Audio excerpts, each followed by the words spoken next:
So many years ago, we bought an air conditioning company with a small group of harbour clubbers. There were 5 of us all together. We bought this air conditioning company. It was a 23-year-old company, about $1 million of revenue. It had previously been doing about $3 million of revenue, but the global financial crisis had massively reduced it. The harbour clubbers that I was doing business with were all very successful entrepreneurs. One of them was a very successful marketing guy who'd sold his marketing agency for lots of money. Another one was the letting agent of the year back in 2009. Another one was a very successful turnaround consultant. So we had this really great team that were looking at this business. But I was trying to teach them how you can get stuck with the kind of synergies and the turnaround stuff. And the main purpose when you take over a business is to focus on what you could do that would increase the value of the company or reduce the time it takes to sell it. And what's really interesting is how entrepreneurs get lost in stuff they want to fiddle with in the business instead of focusing on those key factors. So basically what I did is I asked them to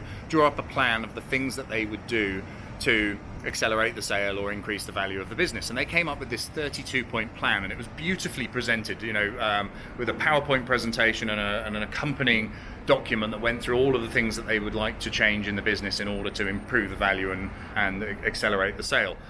We then got somebody to come along and talk to us.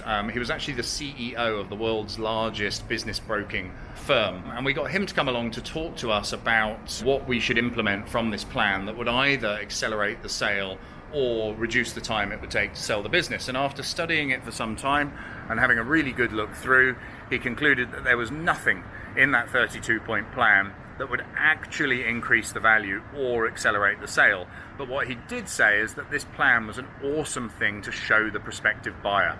So any prospective buyer coming to look might spot that there are certain things in the business that could be improved, but the fact that you already know this and you've got it in a presentation and you're showing them where the skin in the game that you're leaving them with was actually more valuable than trying to execute on these things, because executing on these things would take time, it would take money, it would take resources, and you might not recover that from the sale process. Plus, while you're doing it, there may be disruption that actually slows down the exit process. So what's really interesting is, on the face of it, it seemed like a bunch of sensible things that you should do before selling the business actually just came a plan that you offer the potential buyer when you're selling the business to them. So think about your best customer, which is the person that buys your business.